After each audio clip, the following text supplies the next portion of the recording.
দাঁড়াও ভাই, দুটো কথা বলে যাও। বলছে আমার সময় নাই, আমি ব্যস্ত মানুষ, আমার এত সময় কোথায়, আমার কাজ আছে। বনে ফুল ফুটেছে, ফুলের মধু সংগ্রহ করা আমার কাজ, আমি সেটা আমার শরীরের জন্য, আমার পেটের জন্য চিন্তা করি, আর বিশ্ব মানবের উপকারার্থে আমি তাদের জন্য পুঁজি সঞ্চয় করে দিই। বলেন সুবহানাল্লাহ, নারে তাকবীর। আজিজ দোস্তার বুজুর্গ, পবিত্র কোরআন শরীফে 114টি সূরাতের মধ্যে একটি সূরা আছে, তার নাম হলো সূরা নাহল। এই মৌমাছি যে সব না, মৌমাছির কথা আল্লাহ কোরআনে বর্ণনা করেছেন। আজিজ দোস্তার বুজুর্গ, আল্লাহ হুকুম দিয়েছেন, কথা বলার সময় নাই, আজান হয়ে গেছে। আল্লাহ মৌমাছিকে বলেছেন যাও ঘরের কার্নিশে মৌচাক তৈরি করো। মৌমাছিকে বলেছেন যাও গাছের ডালে মৌচাক তৈরি করো, আর ফুলে থেকে মধু সংগ্রহ করে তুমি তোমার পেট বাঁচাও। আর আমার সৃষ্টির সেরা মখলুক আদমের জন্য তুমি মধু সংগ্রহ করে তাতে দাও। পবিত্র কোরআন দান কথা বলেছেন, ইয়াখরুজু মিন বুতুনিহা শারাবুম মুখতালিফুন আলওয়ানুহু ফীহি শিফাউল লিন-নাস। এই মৌমাছি সংগ্রহ করে বিভিন্ন ফুল থেকে আহার করে ফুলের মধুগুলো এনে তার চাকে জমা করে। বিশ্বের মানুষ তুমি ভাবো, ইন্নাল্লাহা হুয়ার রাজ্জাকু যুল কুওয়াতিল মাতিন।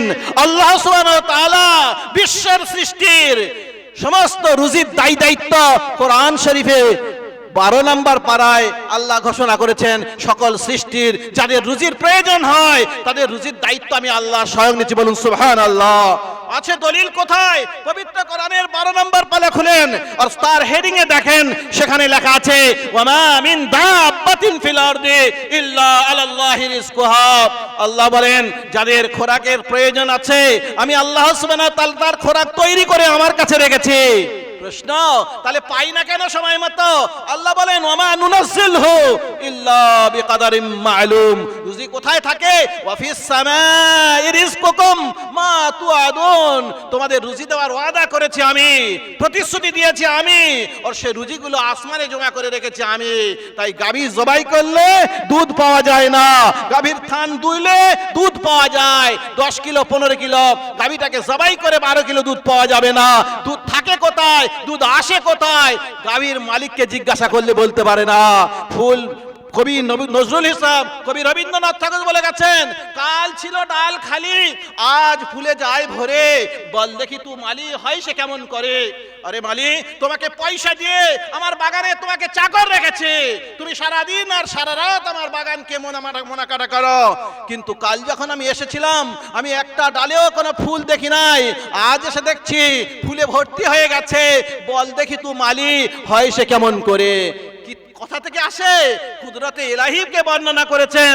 একজন হিন্দু মানুষ ছিলেন, মুখ ভর্তি তার দাড়ি ছিল মুহাম্মদ সাল্লাল্লাহু আলাইহি সাল্লামের মতো সুন্নতি দাড়ি। আজিজ দোস্তার বুজুর্গ, সে বিশ্বনবীর মতো মাথা টুপি রাখাকে পছন্দ করেছিলেন, সে বড় জামা গায়ে দিয়েছিলেন। তাই কবি নজরুলকে তিনি এক সময় কটাক্ষ করে কথা বলেছেন, ওহে নজরুল তুমি করিয়াছো ভুল। আর কি বলেছেন? না রাখিয়া দাড়ি তুমি রাখিয়াছো চুল। আজিজ দোস্তার বুজুর্গ, একটু ভেবে দেখা দরকার। সারা পৃথিবী আমাদেরকে হাতছানি দেয়, আমাদের জিন্দেগির উদ্দেশ্যের উপরে চলতে নির্দেশ করে। দোস্তার বুজুর্গ, আজ আদম সন্তান কেবল মাত্র তার উদ্দেশ্যবিহীন ভাবে পথ চলছে। আল্লাহ কোরআন শরীফের মধ্যে বলেছেন, আমি তোমাদেরকে তৈরি করেছি, মা খালাকতুল জিন্না ওয়াল ইনসা ইল্লা লিয়াবুদুন, ইয়া আইয়ুহান নাসু উবুদু রাব্বাকুমুল্লাযী খালাকাকুম, ইয়া আইয়ুহান নাসু তাকু রাব্বাকুমুল্লাযী খালাকাকুম মিন নাফসিন ওয়াহিদা।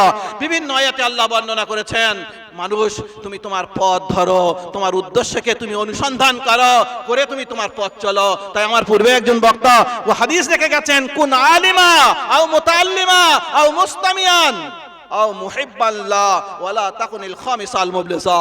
অর্থাৎ আলিম হও, অন্যথায় আলেমের ছাত্র হও, অন্যথায় আলেমদেরকে আলেমের কথা শোনো, আলেমকে আমির হিসেবে মেনে নাও, অন্যথায় তাদেরকে ভালোবাসো, তাদের সঙ্গে শত্রুতা পোষণ করো না।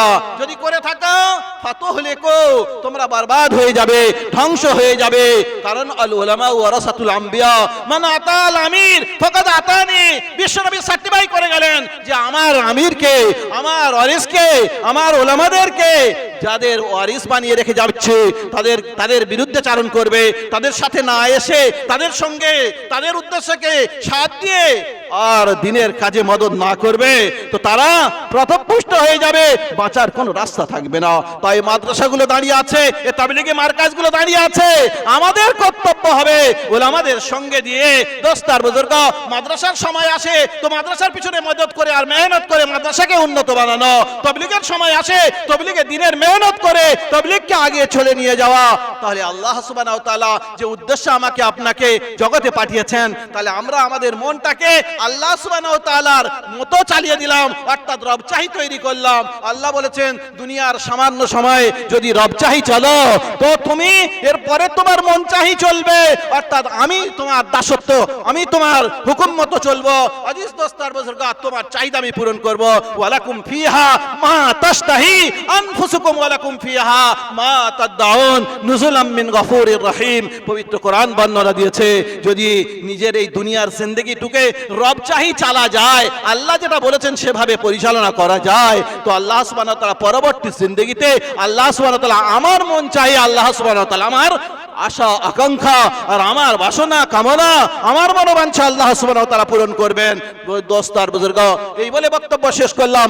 আজান হয়ে গেছে, নামাজের টাইম। আমরা সব ওযু ইস্তেনজা ছেড়ে আর কি করব, নামাজ ছেড়ে আবার এই মাদ্রাসার জলসা উলামাগণ দামি দামি বক্তাগণ আমাদের সামনে আসবেন এবং তাদের কাছ থেকে হাদিস আর কোরআনের কথাগুলো শুনবো এবং মানবো আর জিন্দেগিতে ফিটিং করবো ইনশাআল্লাহ। ওয়া আখির দাওয়ানা আলহামদুলিল্লাহি রাব্বিল আলামিন। আমরা ওযু ইস্তেনজা থেকে ফারিগ হয়ে যাই, নামাজ হবে, মসজিদে নামাজ হবে, ফের মসজিদ